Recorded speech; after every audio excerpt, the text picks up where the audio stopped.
Всем привет! Вы находитесь на моем канале Татьяна Мин Красота Таро. Я хочу сделать обзор на колоду карт. Это Oracle, астрологический Oracle, который называется Oracle of the Radiant Sun, Astrology Card of Illuminate Your Life. Лучезарное солнце и астрологические карты, которые влияют на твою жизнь. Видите, это такая довольно большая коробка с изображением разных астрологических символов. Авторы, которые создали эту колоду, это Каролин Смит и Джон Астроп.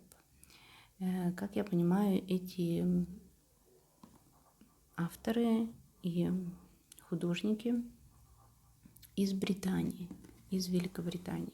И, конечно, эта колода на английском, на британском английском языке. Итак, что входит в эту коробку? Это книга. И сами карты разложены на две как бы колоды. Но я хочу еще обратить внимание на книжку. Конечно, она на британском языке, английском. Может быть, вы сможете прочесть ее, может быть, у нас в России или в странах СНГ, да, выпускается уже эта книга с переводом, возможно, она переведена на другой язык. Что мне вообще очень понравилось в этой колоде, это то, что насколько глубокие здесь подобраны символы и обозначения. Вот, например, даже здесь, даже сама структура карт. Например, если мы видим полукруг, то это будет Солнце в каком-то знаке. Если Луна, то это нижняя вертикальная линия, да, нижняя чакра, как бы, да, которая отвечает за страхи. И Луна как раз тоже отвечает за страхи. Меркурий – это линия, которая проходит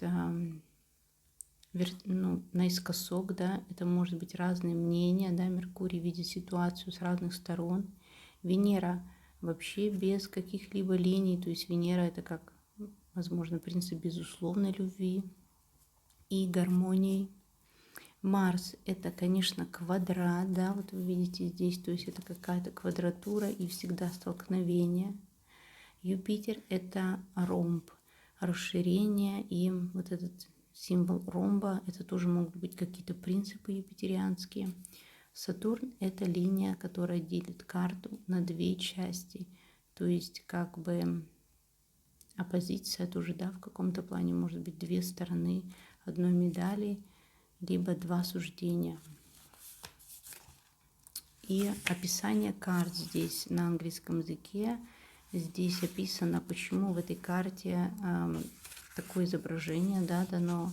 Что здесь, примерно написано, кто здесь изображен. Здесь есть много египетских символов, старинных таких изображений, символов. То есть я так думаю, что авторы, которые создавали эту колоду, они опирались на знания по истории, астрологии, философии. Причем знания очень фундаментальные. Конечно, здесь не все в этой книге описано, да, не все значения. То есть у вас есть огромное поле для трактовки каждой карты из этой колоды. Иногда даже вот колода подписана, да, допустим, Caution, это, и я даже иногда не совсем понимаю, почему дали вот такое название, и как вот эта картинка именно с этим названием сходится, да, Caution это как предупреждение, как защита, либо счет, пересчет, но мы это сейчас посмотрим, каждую карту я вам покажу из этой колоды. Тем не менее, это такая глубина, что я даже не ожидала, что вот кто-то так глубоко может понять эти карты. Таро сами по себе глубокие карты, да, которые иногда трактуются очень шаблонно. А здесь вот такой оракл, который действительно заставляет, тем, кто действительно увлекается серьезно астрологией Таро, или кто хочет начать и не боится, как бы, да, углубиться в знания, то я бы, наверное, рекомендовала эту колоду, потому что здесь есть над чем подумать. Вот, лучезарное солнце, Oracle of the Radiant Sun. Итак, давайте посмотрим сами карты.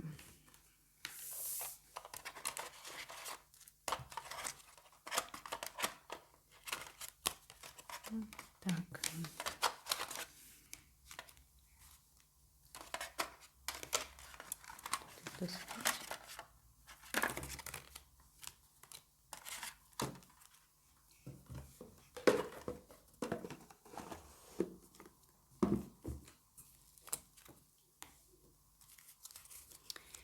Так, сколько карт в колоде? В общем-то, это всегда должно быть даже на коробке указано, да? Но тут вот... 84 карты. И 144 страницы иллюстрированной книги. Да, точное и перспективное прочтение карт. Итак, 84 карты. Это достаточно много. Итак, давайте посмотрим, какие карты здесь есть. Вот, например, карта Lust или вожделение, да, соблазн, можно ее перевести. И здесь мы видим символ Венеры, которая находится в знаке зодиака Овен. В принципе, все правильно. Венера в Овне – это огонь, это вулкан страстей, это вожделение. Гуана, да, она очень быстро достает свой язык, когда она видит пищу, да, или какую-то там муху, например. Также и люди, у которых, например, Венера в Овне или какая-то ситуация, на которую вы смотрите расклад, да, то это быстрое принятие решений, действия вот по эмоциям, да, как бы, что такое еда, секс, да, сохранение жизни, это все нижние чакры. И когда у нас срабатывает инстинкт какой-то игуаны, да, мы инстинктивно хотим, чтобы ситуация продолжилась, да, мы форсируем ситуацию. И это первый сектор, конечно, первый, не сектор, а первая цифра, которая относится к Овну, да, к стихии Овна, как первому знаку.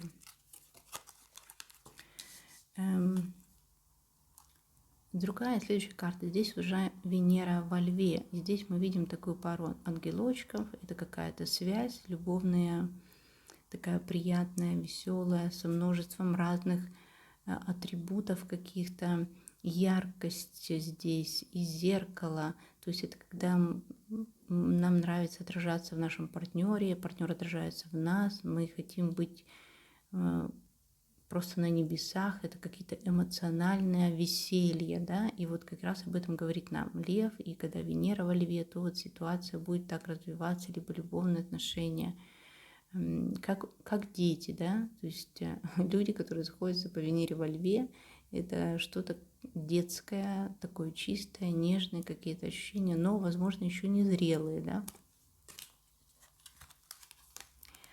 Марс во Льве, опять знак Льва, и здесь эготизм. Эготизм, ну, видимо, эгоизм здесь мы видим изображена какая-то птица, похожая на петуха, с головой мужчины, солнце, да, ну и, конечно, Марс во Льве это какая-то, это как двойной знак огня, и Марс знак огня, и Лев знак огня, поэтому здесь такие эгоизмы, птица один, и он гордо поднял голову, да, то есть мы понимаем, о чем здесь идет речь.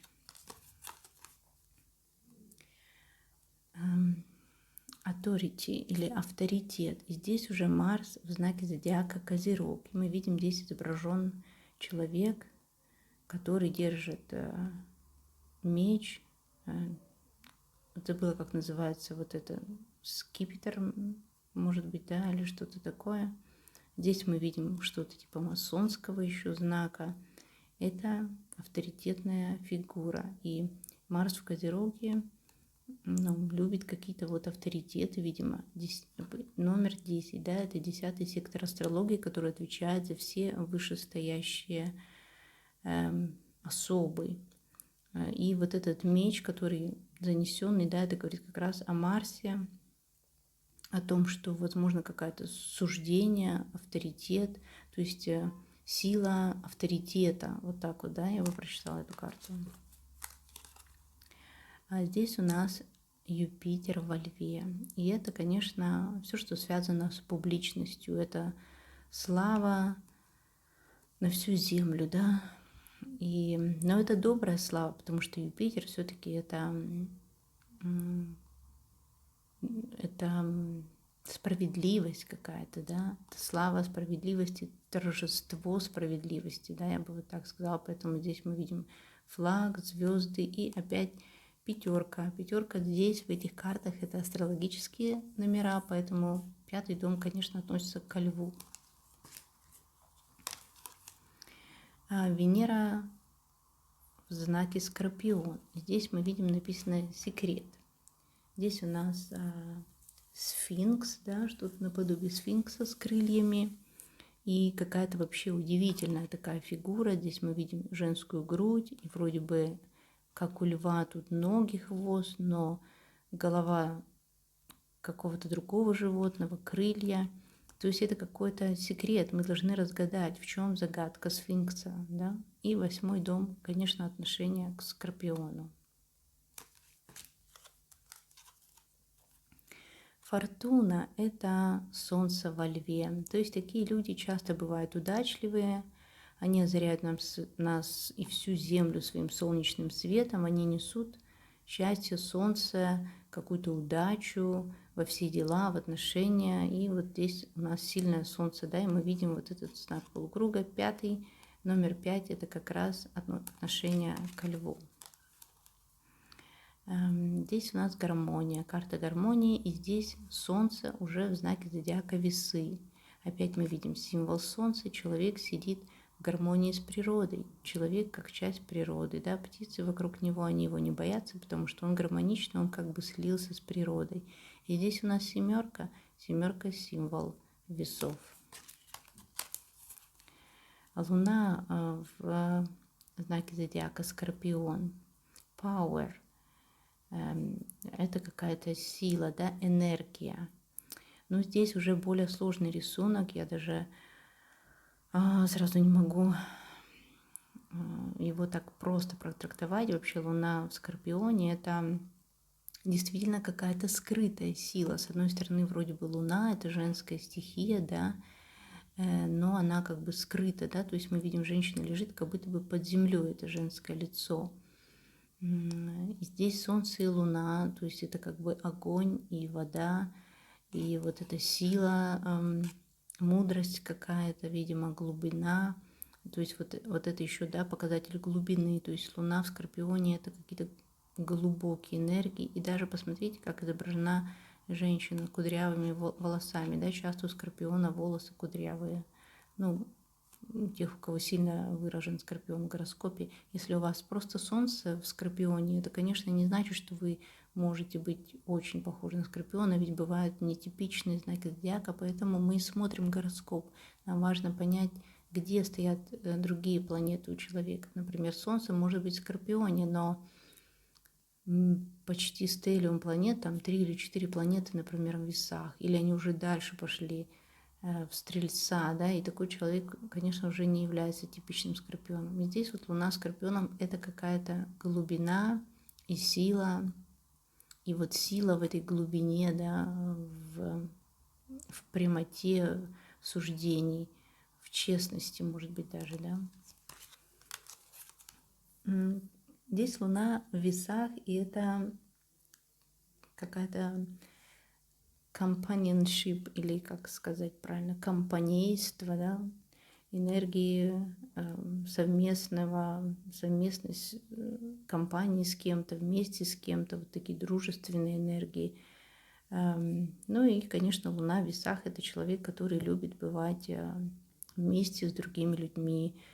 Он чувствует себя так защищенным. Здесь мы видим опять цифру 7, которая к Весам относится, 7-й сектор гороскопа или партнерства. И вот здесь, в принципе, какая-то договоренность, постоянные какие-то обсуждения, и, может быть, даже человек такой опирается, да, или ситуация это будет опираться на мнение других людей. Здесь Венера в Раке, и это уже карта рождения, да, здесь написано birth, рождение. То есть, что здесь важно увидеть? Во-первых, Венера – это ценность, да, поэтому здесь изображены деньги. Женщина держит, ну, здесь на животе какой-то круг, где мы видим ребенка. Здесь тоже ребенок, как в зачатке, да, то есть это и стихия Земли, и солнечная энергия мужская, лунная женщина, что вместе дает вот новый плод рождения, новая жизнь, да, и Венера в раке – это как раз вот какая-то внутреннее сосредоточение внутренней энергии, эмоций, ценности, внутриутробного развития, то, что было у нас в начале, связано с матерью, знак рака и знак каких-то, может быть, даже тайных влияний здесь чувствуется. Конечно, такому человеку, например, у которого Венера в раке, очень важно чувствовать любовь, защиту, свою собственную ценность, доказательство вот этой ценности, да.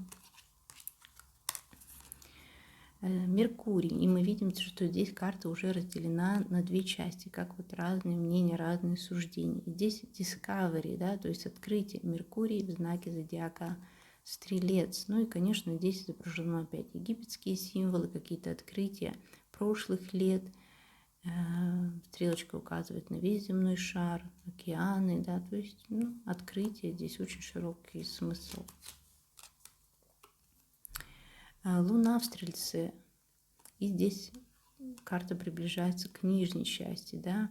Луна в Стрельце – это тоже быстрые какие-то суждения, как вот эти кони куда-то, да, они несутся, мы видим, причем они имеют интересные хвосты такие, то есть это какие-то опять знания по философии, истории, которым может, да, обладать Луна в Стрельце. Но Луна – это не только знание, это, конечно, но вот опять вот это чувство защищенности, и такой человек будет хорошо себя чувствовать в других странах, в общении с другими людьми, новые открытия, какие-то что-то к чему-то неизведанному его будет тянуть.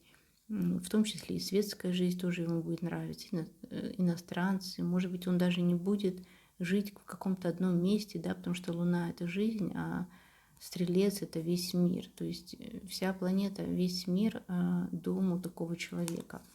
Ну или ситуация как-то будет разворачиваться в очень широком смысле. Здесь Солнце в Деве, и здесь мы видим изображена какая-то египетская женщина, за которой ухаживают, ей моют голову, ей кормят ее какой-то цветок, да, похож на лилию. Здесь другие египетские символы и health, то есть здоровье, то есть забота, здоровье. И как раз Солнце в Деве означает вот такие принципы, да, забота, здоровье, уход за собой, когда вы ухаживаете за другими людьми, какая-то благодарность, предупреждение болезней и так далее. Вот это означает эта карта. И здесь мы видим шестерка. Шестерка – знак Девы, то есть номер, под которым идет сектор Девы в гороскопе. Венера в Весах – indecision, то есть трудность в принятии какого-либо решения. Весы – это знак весов, да, вот здесь мы видим даже отображены весы с крыльями, когда человеку трудно определить, куда его душа хочет. И вот здесь мы видим что-то типа души, да, такой ангела какого-то, который летит в одну сторону, но тело закрылось, здесь женщина лицо руками, и, возможно, ей трудно принять какое-то решение, и даже не то, чтобы трудно принять решение, а она, может быть, и имеет уже какое-то решение, суждение, но ей трудно решиться на это, ее душа уже отлетела, она уже где-то там, далеко в мечтах, да, но ее тело что-то ей все еще не дает двинуться вперед. Вот это люди с Венерой в Весах, они часто не могут принять решение как в партнерских отношениях, так и вообще в жизни. Им лучше опираться на какого-то сильного партнера. А здесь Юпитер в раке. Здесь мы видим самого рака, да. Юпитер – это вот как какие-то знания, опять что-то астрологического колеса. А здесь мужчина и женщина – это какие-то семейные ценности. Но карта называется speculation, то есть спекуляции в отношениях, может быть, да, прибавление авторитета какого-то. Здесь и философия, и семья, все как бы вместе. Юпитер в знаке Рака — это может быть какое-то расширение своей семьи, но при этом как бы, как это правильно сказать, спекулятивное такое расширение своей семьи, да, когда есть у вас возможность, например, выйти замуж или жениться на человеке, который тоже такого статуса высокого, да, чтобы приумножить богатство, почести для своей семьи. Вот эта вот карта об этом, Юпитер в Раке.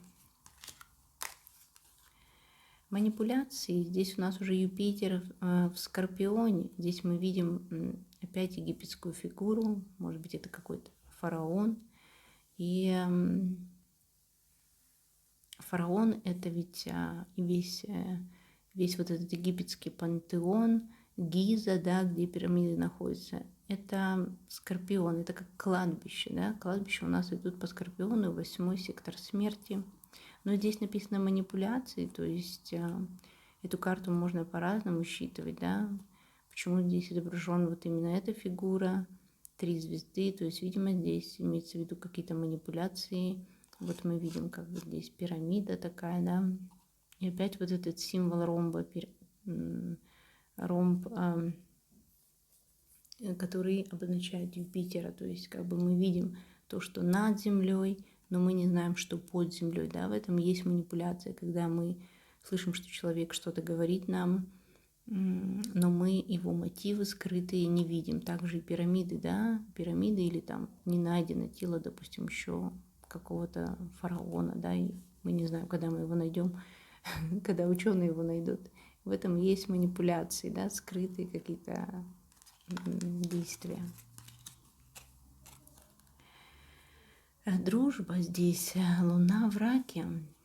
Хорошая карта, здесь изображена Луна, мы видим мальчика и девочку, которые сидят в траве, над ними птица, и как бы такая дружеская идиллия.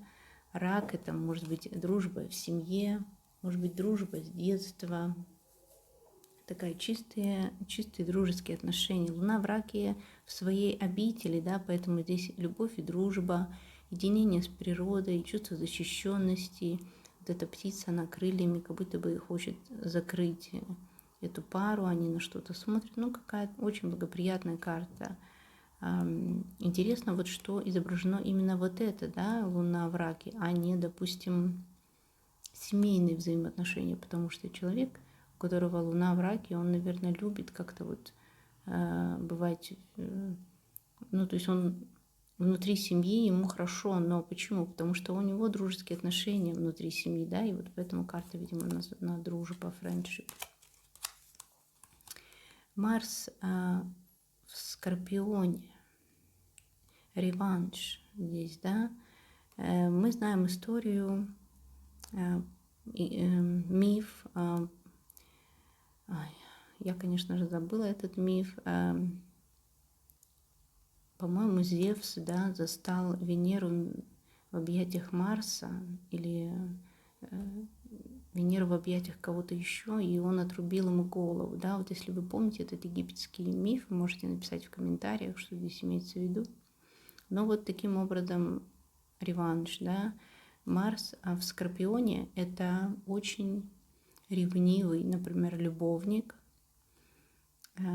который будет следить за вами, и не дай бог, конечно, вы вызовите его ревность, и у него будут доказательства этой ревности, то тогда его месть может быть воистину страшна.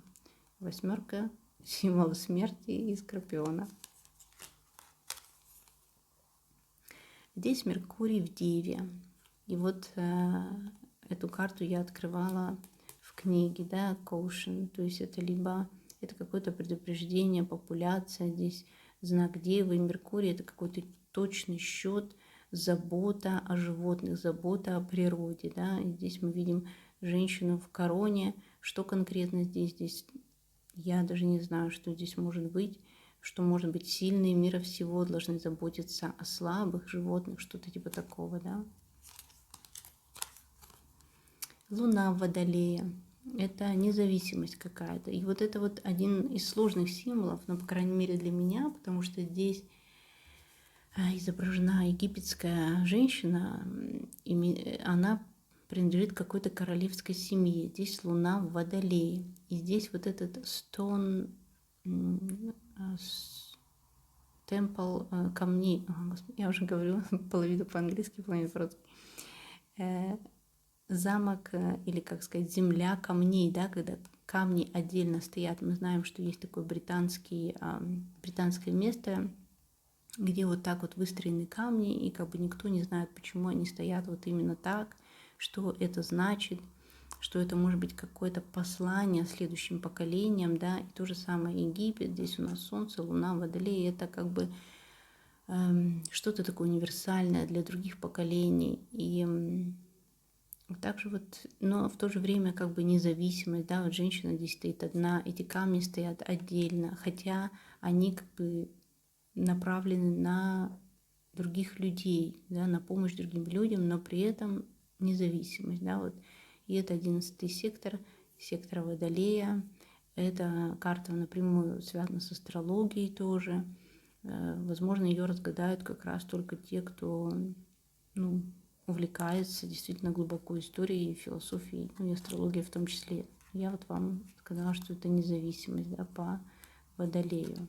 Но независимость, которая направлена не на отделение себя от коллектива, ты как бы внутри коллектива, какой-то нации, какого-то течения времени, но при этом ты как бы независим, да, то есть каждый человек, по сути, это какая-то личность отдельно стоящая. А здесь у нас Меркурий в Раке, и это интуиция. Здесь мы видим какой-то учитель, Будда, может быть, это не Будда, а Бог какой-то, да, похож на индийского пантеона богов. И, конечно, как мы развиваем интуицию, когда мы медитируем. И как раз здесь Меркурий в Раке, это может означать очень хорошую интуицию, либо что-то случится интуитивно. И вот здесь соответствующие символы. Negotiation, или, как бы сказать, договоренность какая-то. Здесь мы видим женщину, которая подняла вверх руки между Луной и Солнцем. И это Юпитер в весах. То есть вам нужно договориться, да.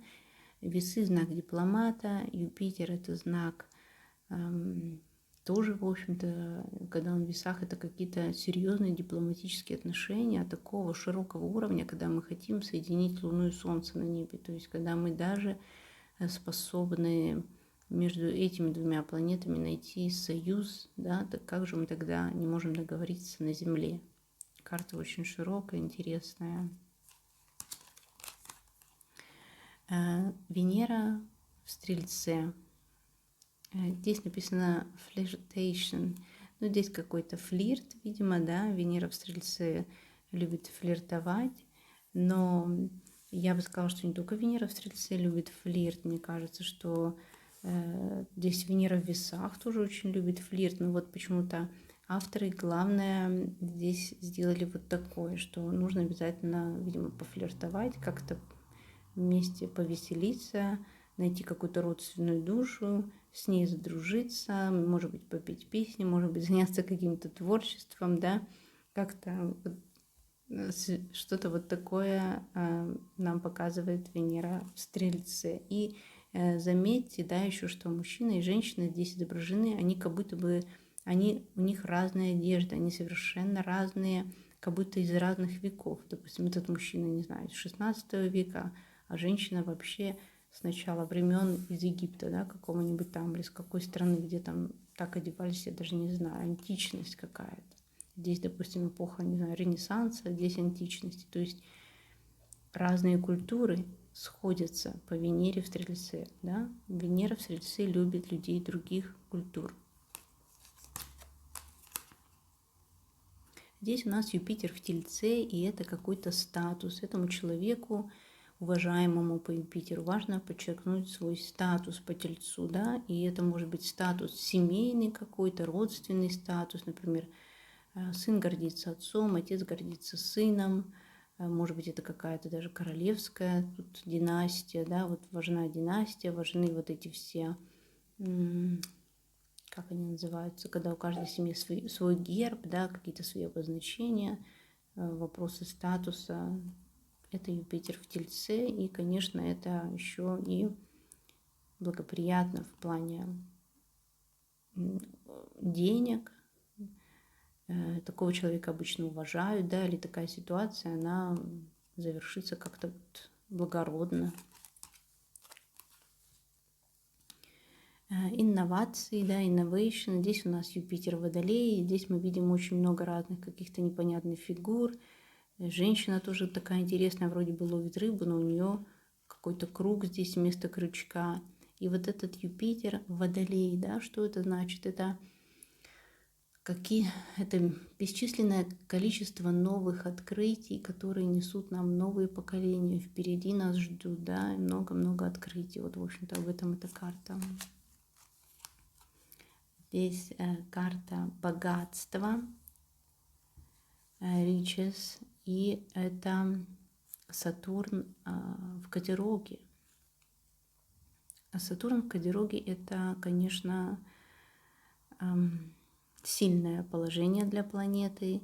И здесь даже написали, что это богатство. Это какое-то прочное положение, как на Земле, так и на небе. Может быть, какое-то право по рождению передающиеся, да, какие-то основы жизни. Здесь вот я даже с трудом могу понять, что женщина держит в руке. Здесь что-то наподобие, не знаю, или музыкальный инструмент. Здесь и природа, и звезда. Ну, то есть это что-то очень такое фундаментальное. Может быть, богатство Вселенной даже, да, богатство природы. Ну и Козерог – это может быть богатство статуса, семьи, богатство знаний. То есть очень такая 10-й сектор – это, конечно, сектор Козерога, 10-го дома гороскопа в астрологии. Адаптация, адаптабилити. Здесь у нас Луна в Близнецах. И Луна в Близнецах, конечно, приспособленческими качествами обладает, да, если у человека Луна в Близнецах, ему легко найти общий язык с разными людьми, с разными культурами. Он как бы иногда даже вне времени, да, находится. Здесь мы видим как раз-таки египетский вот этот вот лодку, которая там по волнам Нила двигается. Здесь мы видим какое-то божество многорукое. Это опять отсылка у нас к какой-то индийской культуре. Многорукость, да, это вот опять же на все руки мастер, близнецы, Луна в Близнецах может быть, да. Ну, тоже карта, которую вы можете еще считывать, да, почему он стоит на вот этом человеке. Не совсем понятно, да, то есть он ногами, то есть руками делает одно, а ногами другое. Вот что-то здесь очень интересное такое про Луну в Близнецах.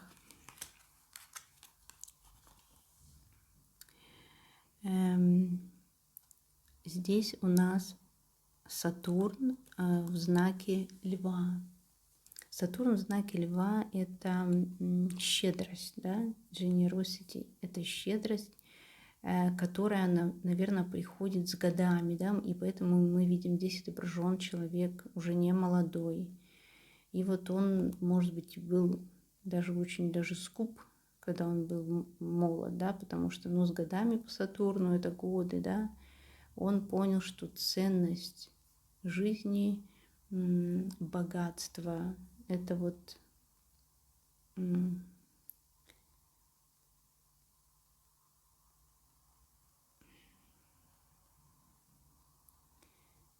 богатство в щедрости. Здесь Венера в Козероге, и это вот уже много квадратов, да, квадратов. Венера, которая в какой-то форме, хотя это для нее не свойственно. Внутри квадрата здесь много разных растений и даже ребенок. И вот Венера в Козероге – это как будто внутренний ребенок, который зажат в квадрат каких-то условностей, рамок, концепций, традиций, да, вот, когда все по традициям, но внутри мы видим изображение ребенка, и чтобы вам его оттуда выпустить, вы должны пройти через какой-то путь, так как Козерог — это всегда путь, цель какая-то, но это хорошее положение, потому что здесь ценности какие-то. И Козерог — это ценности, и Венера в Козероге — это как бы двойные ценности, несмотря на то, что Козерог все привык строго в рамках держать, да. Здесь у нас Венера в Водолее, тоже еще одна очень интересная интерпретация карты. Detachment, то есть это какое-то отделение. Здесь мы видим корабль, который отделился от другого там взвода кораблей, да, флота. 11 — это, конечно, знак Водолея. И здесь такое интересное лицо, где лоб, голова разбиты на какие-то это. Но вот опять же Водолей — это как знак науки, да, поэтому здесь что-то научное. Венера в Водолее, возможно, это любовь к науке, к отделению, к тому, что на первое место ставится, наверное, не отношения, а своя собственная личность.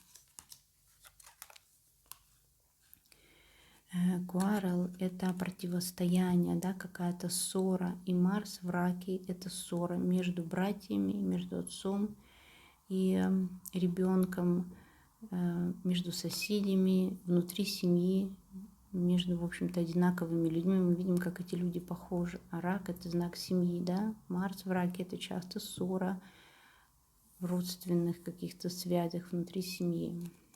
И четверка — это дом Рака.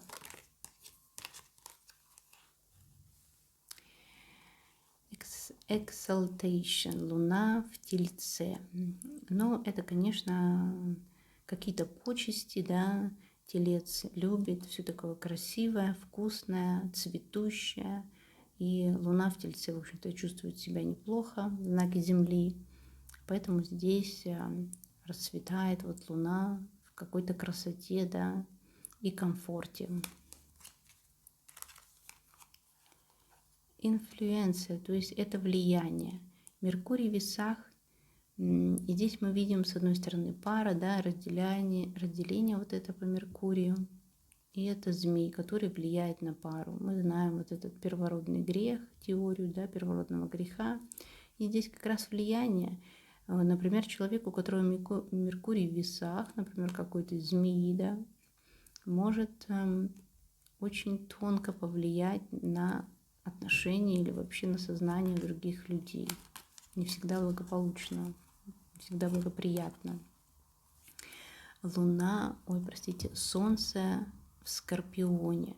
Здесь мы видим мужчину, который побеждает, борется с львом, и у льва уже вытащен язык, то есть он победил льва. Это какая-то сила, энергия, выносливость. Да, даже не столько сила, сколько выносливость. И, конечно, Луна в Скорпионе.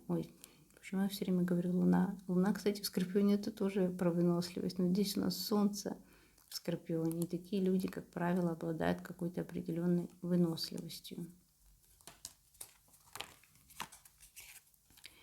Здесь Меркурий в Близнецах, и это какое-то сообщение. Здесь мы видим всадник, который трубит о чем-то, то есть возбуждает людей на какие-то действия, какое-то мощное сообщение. Ну, вот, в общем-то, интересно, что вот этот всадник, он не молодой, да, рук у него опущен вниз. Что-то это может означать. Может быть, это какие-то напрасные мысли, как темные тучи, да, так и светлый свет. То есть Меркурий в Близнецах имеет очень сильную позицию в астрологии, да, соответственно, здесь вот эти сообщения, они могут как приносить как разрушение, так и свет нести людям, да, то есть от информации очень многое зависит. Меркурий в Рыбах, и здесь inspiration — это как бы вдохновение. Мы видим женщину как музу, которая вдохновляет. Но здесь вот тоже есть над чем подумать, да, почему здесь изображен, например, вот этот замок, солнце, ведь здесь как бы рыбы, но рыб как бы нет, да, то есть вдохновение на архитектурные какие-то сооружения, вдохновение на какие-то предметы красоты, и также, может быть, это мечты, которые никогда не сбудутся, да, Меркурий в рыбах, он как-то вот очень интересно иногда может видеть жизнь как с какой-то своей стороны. И здесь у нас 12-й сектор, который относится к сектору рыб в гороскопе, в астрологии. Венера в Близнецах. Венера в Близнецах – это какая-то оппозиция, да, суждение. Это лесть, да, вообще flattery переводится как лесть, и здесь тоже от лести что-то расцветает, здесь лесть, ну, не знаю, почему именно этот аспект взяли за то, что Венера в Близнецах, ведь на самом деле у нее есть много разных аспектов, но, видимо, любители поговорить, и вот эти слова, которые говорит человек с Венерой в Близнецах, они могут повлиять на вас, да, любое влияние здесь, конечно, по близнецам, но здесь должно быть приятное влияние, потому что лесть как бы вроде бы поддерживает нас, и мы расцветаем от того, что слышим какие-то хорошие слова, но здесь в то же время вот прямая линия головы говорит о какой-то тупости, да, суждений, может быть, мы не всегда отдаем отчет в том, что нам кажется, что это правда, а это на самом деле просто лесть, что-то типа этого. А Меркурий в знаке Тельца – это какое-то упрямство, когда мы долго собираемся что-то сделать, да, вот есть такая тема у Тельцов, и когда Меркурий, нам надо время, чтобы что-то обдумать, чтобы разогнаться, но если чем-то заняться, то тогда этого быка уже не остановить, да. Причем здесь еще изображены птицы, не знаю, с чем это связано, может быть, вы в комментариях напишите, что может означать птицы, когда Меркурий в Тельце, и здесь второй номер – это дом Тельца. Эксцентричность называется эта карта в колоде лучезарного солнца. И здесь Сатурн в Водолее. Вообще, что такое эксцентричность? Это какое-то странное поведение, да, вот не то чтобы неприемлемое, но какое-то иногда, может быть, и неприемлемое, да, вот, например, когда мы видим, допустим, каких-то трансвеститов, да, трансгендеров, но где-то в каких-то странах это нормально, где-то это неприемлемо и очень эксцентрично, да, но мы называем это не неприемлемо, мы говорим, это эксцентричное поведение, да, вот здесь как раз изображено что-то типа такого. Но, опять же, вот это только один аспект. На самом деле Сатурн в Водолее – это не всегда эксцентрично. Хотя у меня есть один друг с Сатурном в Водолее, и он любит наносить на свое тело татуировки. У него очень много татуировок, и мне кажется, он на этом не остановится еще. Здесь у нас Солнце в знаке зодиака Близнецы, да, мы видим, и это какая-то универсальность мнений, суждений, но не только тела, а у некоторых может быть и тело, кстати, да, возможно, что некоторые люди Солнцем в Близнецах любят заниматься, например, йогой, какими-то растяжками, что-то вот у них это свойственно для Близнецов. Вот видите, опять же, какое глубокое понимание, да, такое редко встретишь вот именно с этой точки зрения. Вот, но здесь еще изображен какой-то город, много разных символов. Может быть, как раз то, что Солнце в Близнецах – это сияние, яркость, это свет вот этой универсальности, которую несут Близнецы. Ордер, да, это какой-то заказ. И здесь у нас Луна в Деве. Здесь мы видим все четко посажено, все очень-очень правильно. Это знак Девы, такой правильный. и заказ нужно выполнить четко, да, то есть это какая-то четкость, в том числе это связь с природой. И вот такая луна в Деве, когда все должно быть правильно, по регламенту какому-то. Ну вот 6-й сектор, сектор Девы. Здесь какое-то очень сложное слово, что-то типа что-то типа приобретения, да, новое приобретение. Здесь мы видим Солнце в знаке зодиака Телец, и это какие-то страсть к каким-то приобретениям. Здесь мы видим такую пару, скажем, гламурную, да, и вот тельцы, они как раз любят гламур, они любят выделяться на фоне других людей какими-то лейблами, красивой одеждой, своим партнером, который тоже должен вот так вот хорошо выглядеть. 2-й сектор, да, это дом, и здесь мы видим Солнце. Ну, вот такая карта, Солнце в Тельце, какие-то приобретения она называется, да, приумножение, может быть. Нет, не приумножение, а вот именно приобретение. Здесь отсылка прямо к материализму какому-то по Тельцу.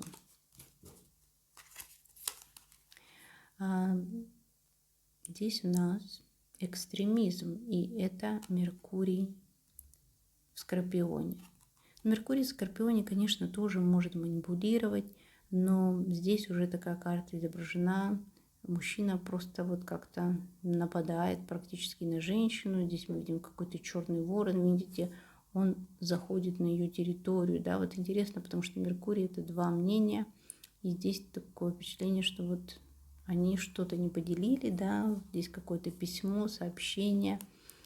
То есть, казалось бы, вопрос каких-то слов, да, какого-то документа, какого-то суждения, но он вызывает уже такие экстремистские действия, которые практически в борьбу переходят.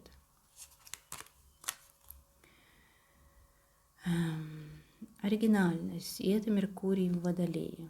Ну, здесь все понятно, да, какой-то ученый что-то оригинальное создает и вообще мыслит в целом оригинально относительно и бытовой жизни, и научной жизни, да, здесь вот мы видим профиль какого-то человека, ученого. Так что это 11-й сектор Водолея. Сатурн в Скорпионе. Интересная карта. Ой, я не помню, как переводится это слово. Может быть, вы помните, напишите в комментариях. Inheritance. Ну, вообще вот Сатурн в Скорпионе — это может быть какое-то наследство. Может быть, это слово так и переводится, как наследство, да. И мы видим здесь, да, изображен какой-то замок, может быть, герб семьи, то есть вот наследование чего-то. Но это опять же как один только из вариантов рассказов про Сатурн в Скорпионе. На самом деле, астрологи знают, что здесь может быть много на самом деле подводных камней, и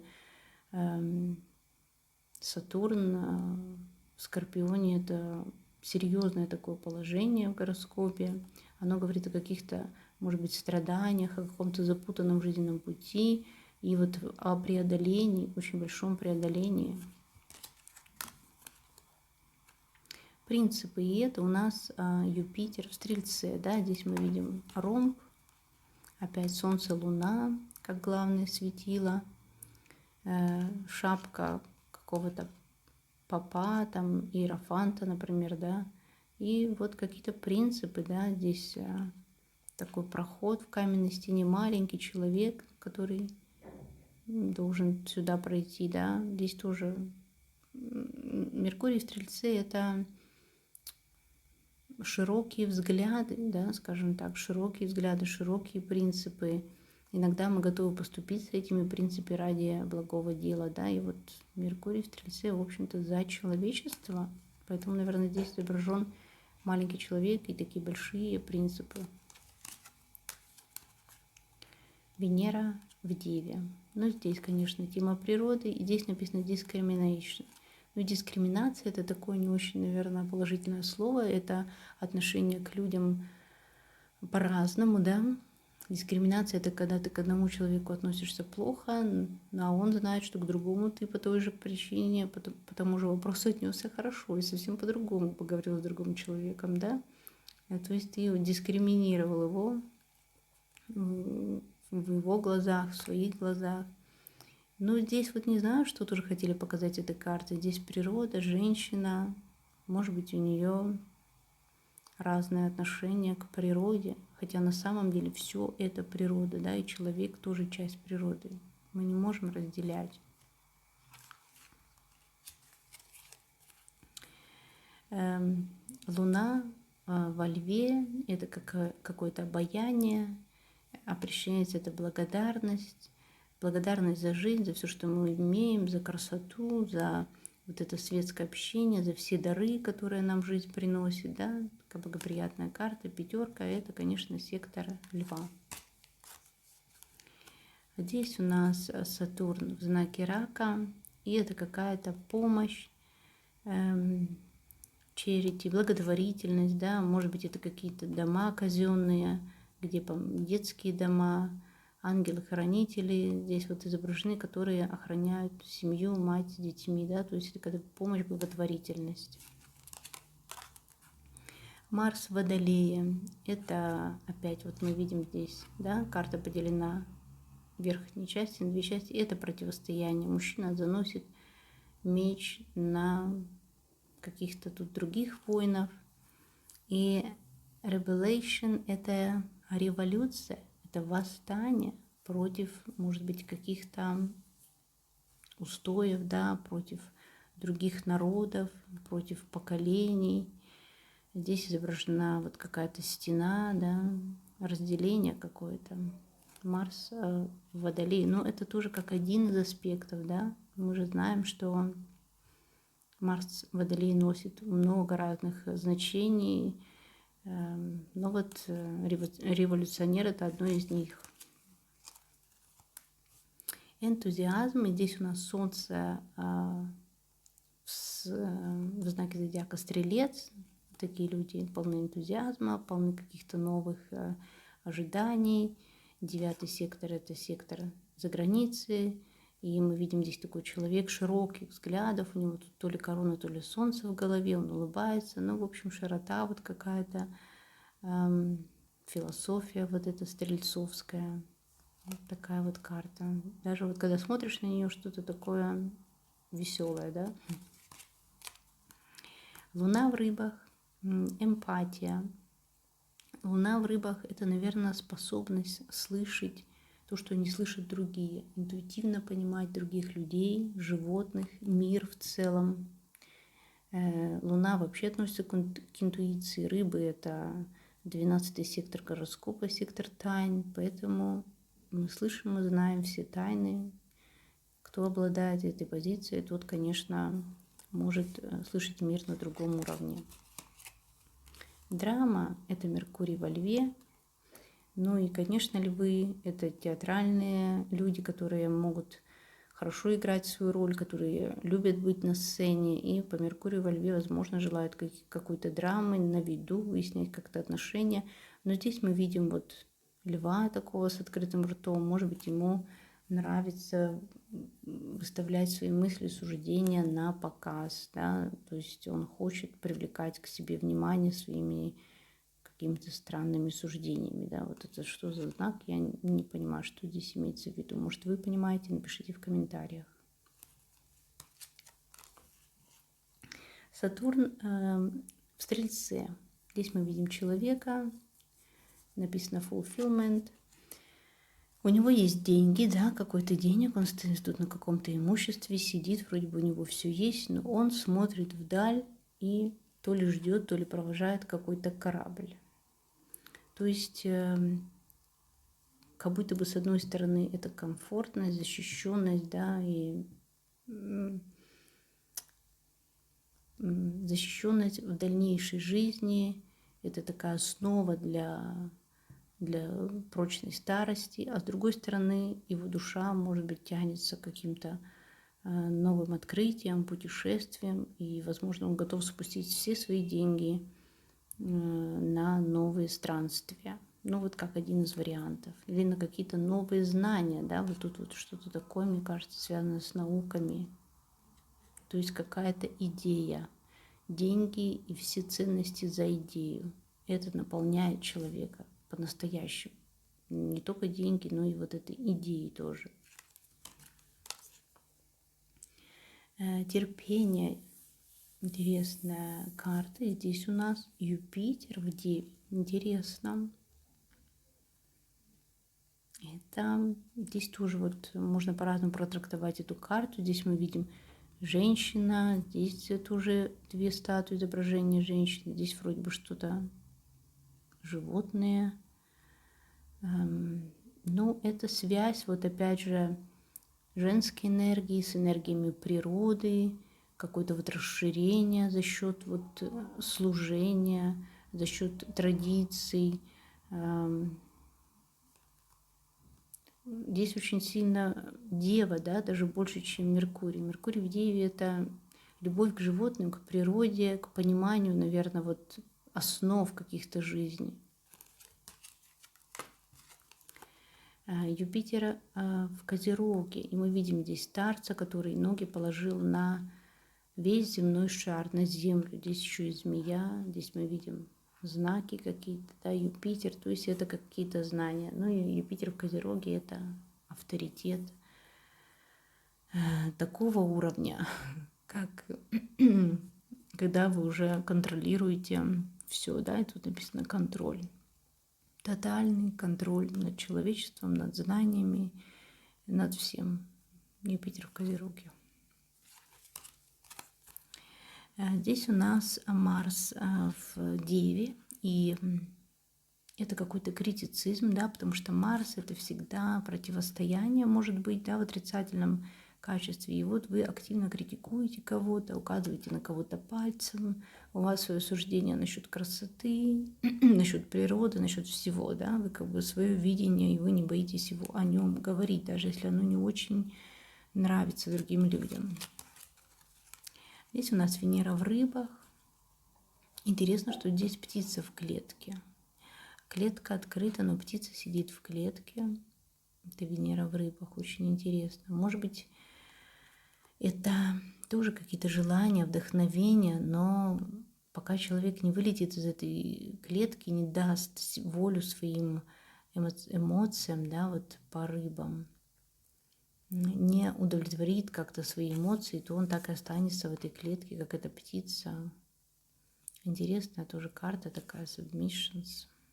Можете написать в комментариях, как вы видите ее значение. А здесь Сатурн в Тельце. И это что-то, статус, да, который мы хотим показать, насколько мы обладаем какими-то богатствами, потому что Телец – это богатство, собственность, а Сатурн – это авторитет. И вот нам кажется, ну, по этой карте или человеку, на которого вы гадаете, да, кажется, что вот счастье в этом авторитете. Авторитет в том, что он имеет в материальных каких-то ценностях. Здесь у нас Солнце в знаке зодиака Овен, и здесь какое-то утверждение.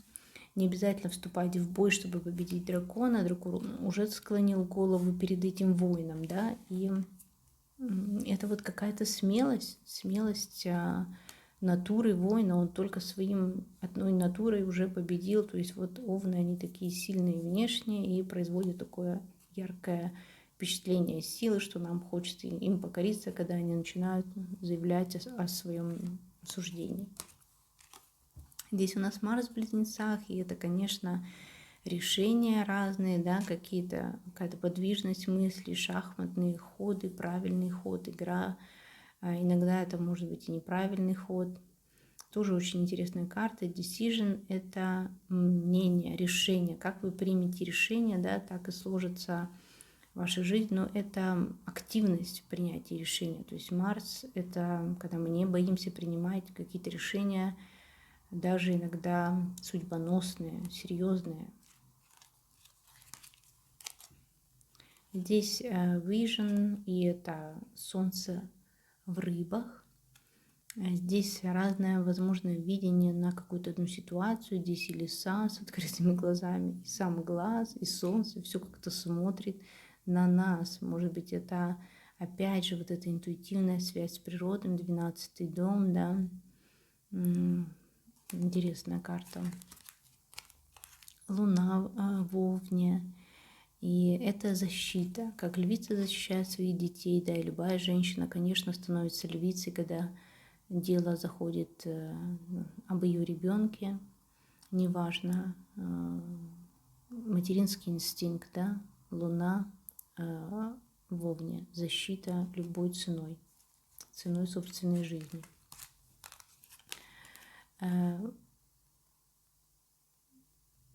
Здесь у нас Юпитер в Близнецах. И здесь карта, которая называется блеф. Интересная карта, здесь и руки нарисованы. Но тоже многогранно. Что такое Юпитер в Близнецах? Наверное, это много каких-то разговоров, иногда не всегда связанных. Может быть, разные тоже суждения, может быть, очень авторитетные заявления, которые на самом деле не несут в себе какой-то глубокой мысли, как блеф, да, человек блефует. То есть говорит, и если вы поверите, хорошо, нет, так нет. Луна в Козероге, это какая-то практичность, да, это закладка фундамента на будущее, это много работы, мы видим, здесь люди работают, здесь у них какие-то плоды поспевают уже, то есть это поколение, мы видим здесь все члены семьи, все поколения работают, и кто-то управляет, то есть это какая-то структура даже вот в бытовой жизни, все четко по регламенту, все практично, все на своих местах. Луна в Козероге. 10-й сектор, конечно, Козерог. А здесь у нас Марс в Стрельце. Да, мы видим здесь какая-то борьба, но такая, как будто бы, ну, карта называется domination, да, то есть доминирование. Здесь изображен, что один мужчина доминирует над другим, то есть побеждает его в борьбе. А еще это какие-то религии, религиозные споры, да, потому что мы видим здесь знаки других религий. Кто над кем доминирует, да, Марс в Стрельце. Здесь у нас Сатурн в Рыбах, и здесь лосс, как бы потеря, да, мы видим ворона, которая сидит на черепе, а здесь дом, какое-то имение, пары вроде бы гуляют. Но вот тоже карта, которую можно разгадать. Вы можете написать в комментариях, как вы ее видите, какая здесь потеря. Потеря дома, потеря почвы под ногами, потеря жизни. Или, может быть, это как смерть и возрождение, что-то в этом плане. Карта интересная. Опять же, Сатурн в Рыбах. Это сложная ведь на самом деле позиция. Во время Сатурна в Рыбах в странах, в мире происходили неблагоприятные события, да, и люди многое теряли за свои какие-то убеждения. Это какое-то давление. Тогда действительно, да, здесь может означать какую-то потерю. Часто такое может быть. А здесь Марс в Рыбах. И здесь избегание, да, тема как избежать, убежать от каких-то неприятностей, от каких-то мыслей, от страданий. Здесь мы видим монаха, который, может быть, уходит в келью для того, чтобы медитировать. Этот знак я не совсем понимаю, что здесь может быть.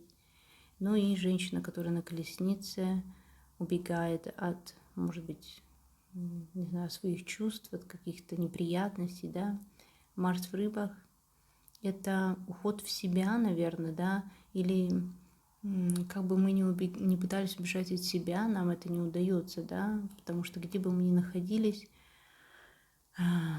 глупо бежать, да, ведь монахи, они, как вот я читала недавно книгу йога Парамаханса, и там сказано, если вы хотите медитировать, допустим, поехать в Гималаи, там, да, где-то в келью к монахам, какой-то отшельнической жизнью жить, но у вас нет возможности, да, пока еще. Представьте, что ваша комната – это и есть келья монаха, да, то есть вот здесь внутренняя какая-то активность, внутренняя жизнь, бывает даже ярче, чем внешняя. Марс в Овне – это какая-то импульсивность. Естественно, Марс в Овне в своей обители, поэтому хочется куда-то бежать, скакать, ехать, действовать. Ну и здесь, соответственно, карта такая. Но колода подкова вверх – это к удаче, да, поэтому надо не бояться действовать. Хотя здесь молодой человек на таком, мне кажется, тоже молодом и резвом коне. Это как бы молодые какие-то влияния, как мы говорим, молодая кровь кипит, да, когда это вот Марс в Овне, импульсивность.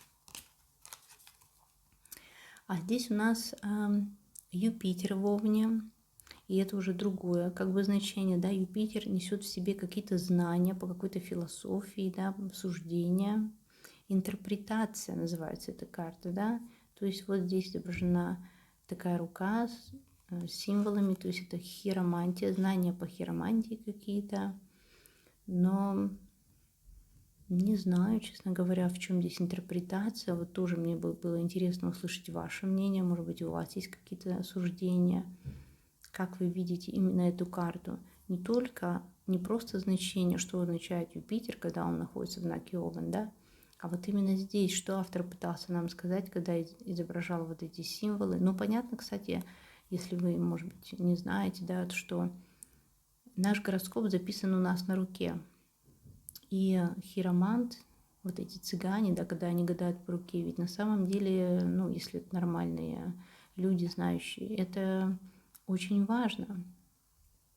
И по руке, даже не зная рождения, даты рождения человека, мы можем сказать, какой у него характер, что его ждет в будущем, да.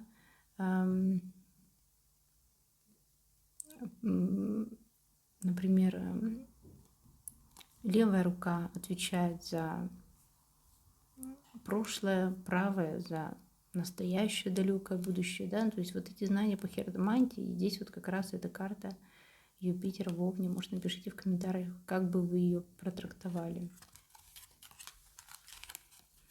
А здесь Юпитер в Рыбах, и вот тоже очень интересно, потому что здесь почему-то написано, что вот seduction, как бы соблазнение. Почему соблазнение взял автор за Юпитера в Рыбах, не совсем понятно, в чем здесь соблазняется Юпитер. Ведь Юпитер в Рыбах – это какие-то философские знания, это благотворительность, как принято считать, да, любовь к животным, любовь ко Вселенной, может быть, успех в медитации. Но здесь вот именно аспект соблазнения. Может быть, какая-то, не знаю, любовь здесь имеется в виду, да, рыбы, как безусловная любовь, Юпитер, как бы безграничность, да, знак сердца здесь. Напишите ваше мнение по поводу Юпитера в Рыбах именно вот относительно этой карты. Почему здесь изображена женщина с яблоком? Соблазн. Она соблазнилась, да? А здесь Сатурн в Деве, и это какое-то... Забыла, как это слово называется. Вот когда у нас была изоляция, вот здесь изоляция, вынужденная изоляция по болезни, либо сам человек решает изолировать себя, либо выбирает себе жизнь такую уединенную, да, здесь мы видим какие-то стороны, как будто старый разваленный дом такой уединение. Но здесь два человека, да, поэтому такое впечатление, что вы как бы хотите быть в изоляции, но за руку вас кто-то держит, то есть вы выбираете, да, с кем вам все-таки быть в этой изоляции. Полностью одной или одним вам быть, наверное, не хочется. Сатурн в знаке весов – это преданность. Да, мы видим, что одна птичка здесь умерла, но вторая не улетает, она сидит здесь тоже, да, преданность. Это Сатурн в весах, это непростые часто бывают отношения, если у вас Сатурн в весах в гороскопе. Но, тем не менее, с годами они становятся все прочнее и прочнее. Такие люди способны до старости жить вместе, да, потому что Сатурн, он экзальтирует, он находится в хорошем положении, когда он в весах. Марс в Тельце – это, конечно, какое-то упрямство, наверное, да. Это какие-то бои, но не знаю, даже здесь тоже вот тема боя, разных мнений, когда, да, вот в разные стороны мечи направлены, и не всегда это нужно, но вот телец, если его уже разозлить, да, как вот он будет нестись в бой. А здесь Солнце в Раке, это какая-то разносторонность, да, как это правильно, когда мы придумываем что-то. И здесь вот почему-то изображен такой ворон, который сидит на таком изделии. Может быть, это вот как раз-таки изделия, новые приспособленческие какие-то изделия для того, чтобы облегчить нашу жизнь. Интересно, да, тоже вот что автор именно такой картинкой хотел, как он хотел выразить вот это солнце в раке. Может быть, то, что многие, у кого солнце в раке, они любят что-то мастерить, творчество как-то проявлять в поделках, да, как-то проявлять свое творчество в бытовой семейной жизни. Здесь Сатурн в Близнецах. И вот это еще одна карта, которая трудна для понимания, именно картинка, да, Сатурн в Близнецах — это концентрация, да, здесь написано concentration. Здесь паутина, где какая-то звезда, то есть концентрация на звезде, но паук плетет эту паутину, да. Здесь губы, рот, да, на нем сидит дьявол, то есть дьявольская речь какая-то, да, может быть, четко в цель, когда человек бьет вас своими суждениями по близнецам, но по Сатурну это какие-то острые, какие-то как ножами бьет вас вот в цель, да, когда он разговаривает с вами, такой человек. И ему, может быть, только так он может общаться. А здесь у нас Меркурий в знаке зодиака Овен. И здесь написано restlessness. Здесь тоже вот изображен человек, что-то типа вестника, да, вестника, может быть, войны, вестника восстания. Здесь также изображен еще какой-то, опять как колесо судьбы или что-то такое. Какие-то яркие мнения, эмоциональные какие-то такие вот, как вот действительно восстание. Но хотя здесь вот город, может быть, это тот, кто поднимает людей, кто эмоционально заводит людей. Меркурий в Козероге, и здесь уже, да, вот опять эти основы жизни. Здесь мы видим, человек собирает урожай, который когда-то посеял, да, то есть это вот организованная работа на будущее поколение, на свою будущую жизнь, это свое хозяйство какое-то. И сектор 10, конечно, сектор Козерога. Вообще вот Меркурий в Козероге, я бы еще сказала, это те люди, которые пишут законы, которые устанавливают какие-то нормы, обычаи и традиции. Но здесь немного другая картинка, да, она немного повторяется там, с которыми у нас уже была. С Луной в Козероге вот эта картинка чем-то схожа. Карта Солнца в Козероге — это какие-то достижения. И здесь, конечно, мы видим целый город, да, какую-то крепость, высокие здания, много людей там внутри. Здесь тоже такой какой-то фундаментальная статуя, да, лежит, что-то типа сфинкса. И это достижение, это те цели, к которым идут люди с Солнцем в Козероге, да, которые они хотят достигнуть, либо какая-то ситуация достигает таких размахов, оборотов. Это что-то очень фундаментальное по Козерогу, по 10-му сектору карьеры. Марс в весах. И здесь выбор, да, конечно, весы, как мы уже говорили, это тема выбора. И интересные картинки. Здесь Марс, как всегда, противостояние. Здесь как будто бы ноги у человека в оковах, да. Здесь глаза закрыты, меч убран. То есть вот очень интересная картинка. Выбор. Что выбрать? Красоту, свободу отношения, да, либо брак, либо что-то еще. Вот это всегда непростой жизненный выбор, то есть какая-то нерешительность всегда есть у Марса в весах. Но выбор, в конце концов, я думаю, что все равно Марс в весах делает выбор намного активнее, чем, например, карта, где Венера в весах. И вот здесь тоже нам всякие даны подсказки на этой картинке. Идеализм. Здесь у нас Солнце в Водолее. Здесь какой-то мужчина, который женщина на слее. Он две дудочки, видимо, да, или что-то у него здесь. Идеализация, может быть, отношений. Либо наоборот, вот эта женщина как-то очень идеализирует себя. Солнце в Водолее – это когда ты как бы с кем-то, но вы на самом деле отдельно, да, вы как две независимые личности, да, вот как будто здесь это на карте изображено. Ну и знак Водолея, несмотря на то, что это Водолей, да, здесь вода, но это знак воздуха. Здесь мы видим ангела, который летит по воздуху, наполняя водой. Может быть, это то самое египетское значение, да, Водолея, когда именно под знаком зодиака Водолея в Египте разливались воды, и это наполняло землю, урожай, поля орошались вот этой водой, да, какая-то живительная влага, новые идеи, новые течения. Как раз это все связано со знаком зодиака Водолея, и люди с Солнцем Водолея здесь как проводники этих новых течений. Венера в Тельце. Ну, здесь прекрасная романтика.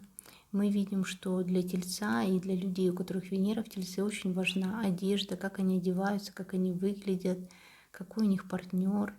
То есть вот этот комфорт жизни, он проявляется во всем, в каждой мелочи. Да? И Венера в Тельце, она, конечно, любит комфорт, любит любовные отношения, любит любовь, объятия, поцелуи. Венера здесь находится в своей обители, во втором секторе.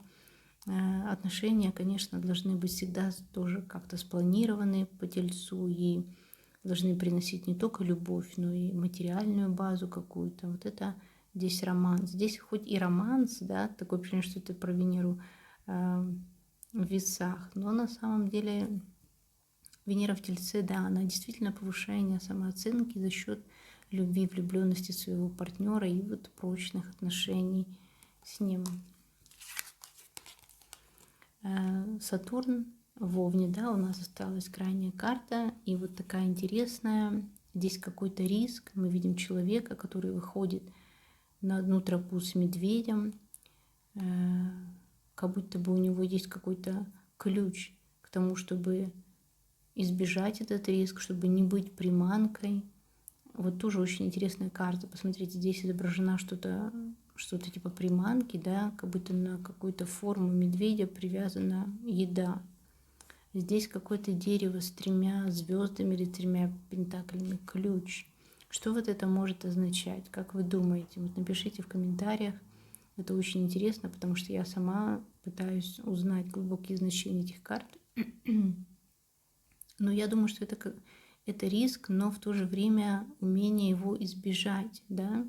То есть мы сами иногда как приманка для добычи, как добыча идем сами на тропу с медведем. В общем, напишите в комментариях, что вы думаете по поводу Сатурна в Овне и вот вообще значение этой карты.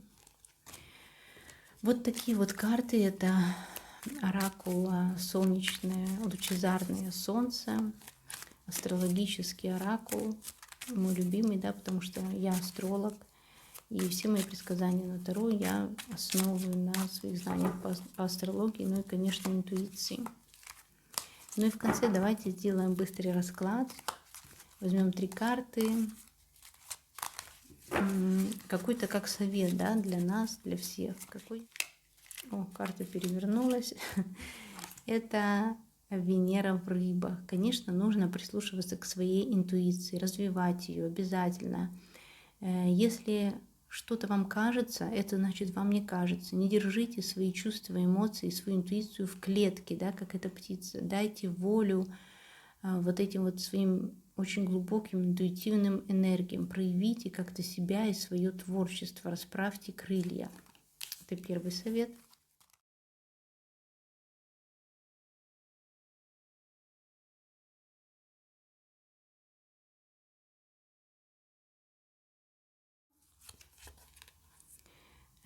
Флирт, да, Венера опять, Венера в Стрельце.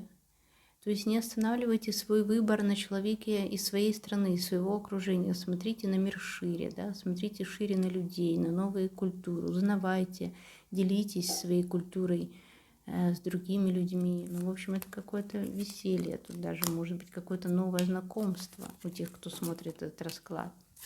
И Венера, ой, простите, Меркурий в Близнецах – это какое-то сообщение. Какое-то сообщение ждет вас в скором времени. Может быть, знакомство, может быть, какое-то общение. По Венере это вообще может быть какая-то любовь, да, но здесь вот именно в этой колоде это, скорее всего, интуиция. Может быть, вы интуитивно начнете с кем-то общаться, переписываться. Может быть, вы получите какое-то сообщение от высших сил интуитивно, да, либо какой-то партнер как-то повлияет на вас. Возьмем, чтобы просто прояснить, что здесь может быть. Ну и опять карта любовная – это Венера во Льве. Это точно какая-то новое знакомство, новая любовь, приятный роман, где вы будете чувствовать себя как дети, как два ангелочка, где вы будете друг друга отражать, эмоционально заряжать. Вот такой интересный совет, расклад на колоде Oracle of the Radiant Sun. Ну и хочу вам напомнить, если вам понравилась очень эта колода, вы хотите ее заказать, то я могу помочь вам приобрести ее, если вы не сможете найти, и переслать вам ее по почте в России, да. Ну, не знаю, может быть, в какой-то другой стране тоже смогу переслать, но лучше, конечно, в России. Потому что если вы живете в другой стране, вы сами можете заказать это таро на сайте Amazon, наверное, есть. Я лично получила это таро в подарок. Вот такой расклад для вас. Обязательно оставьте ваш комментарий, что вы думаете, понравился ли вам этот обзор, да, что вы думаете вообще по поводу этого оракула, какие расклады можно сделать здесь, какие темы интересно смотреть на этих картах. И желаю вам всего самого лучшего. Развивайте свою интуицию, углубляйте свои знания. До встречи на моих новых видео. Всем пока!